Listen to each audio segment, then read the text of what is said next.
আমি সর্বপ্রথম ব্যক্তি কিয়ামতের ময়দানে উকিল হইয়া আমার উম্মতের জন্য আমি ওকলাতি করব। সুবহানাল্লাহ। আমি মুবাশশির হয়ে আমার উম্মতকে সুসংবাদ দিব।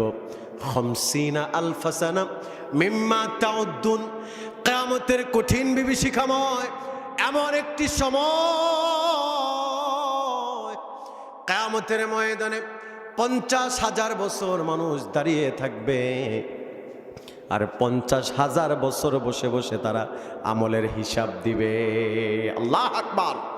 সেই কঠিন বিভীষিকাময় দিনে আমি রাসূলুল্লাহ, আমি যখন আমার জান্নাতি উম্মতদেরকে আমি হাউজে কাউসারের পানির পেয়ালা পান করাবো। ভাইরা আমার, বন্ধুরা আমার, আজকে আমরা সারা দেশে একটা স্লোগান আমরা দেখতে পাচ্ছি, কোরআনের রাজ কায়েম করতে চায় আমার দেশের মুসলিম জনতা। এ নিয়ে আমাদের কোনো কথা নাই, তোমরা রাজ কায়েম করো, আমরা সাপোর্ট করি।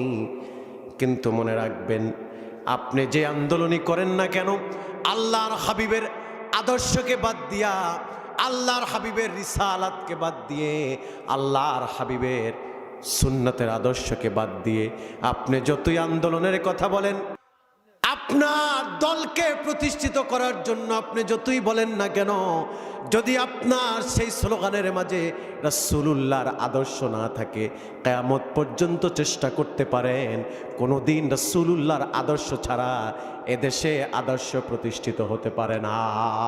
ঠিক কিনা বলেন? কোরআনের হুকুমত আপনি কায়েম করতে যান, এ নিয়ে আমাদের কথা নাই, তবে সেখানে রাসূলুল্লাহর আদর্শ সংযোজন করতে হবে। ঠিক কিনা বলেন? নবীর আদর্শ ছাড়া আদর্শই হতে পারে না। ঠিক কিনা? কানা খুলুকুল কোরআন। আম্মা জান বলেছেন আমাদের আয়েশা সিদ্দিকা রাদিয়াল্লাহু তাআলা আনহা, যে আমার রাসূল হচ্ছেন জীবন্ত একটা কোরআন। সুবহানাল্লাহ বলেন। আমার রাসূল এমন রাসূল।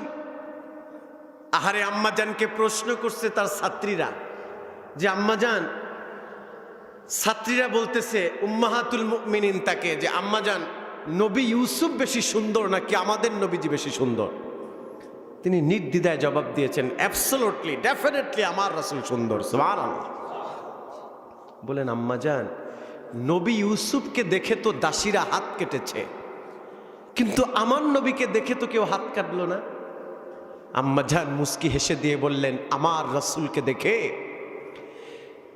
ইউসুফের মতো হাত কাটে নাই, ঠিক আছে, নবী ইউসুফকে দেখে হাত কেটেছে, মাগার ইমান আনে নাই, আর আমার রাসূলকে দেখে ইমান এনেছে। ইমান আনার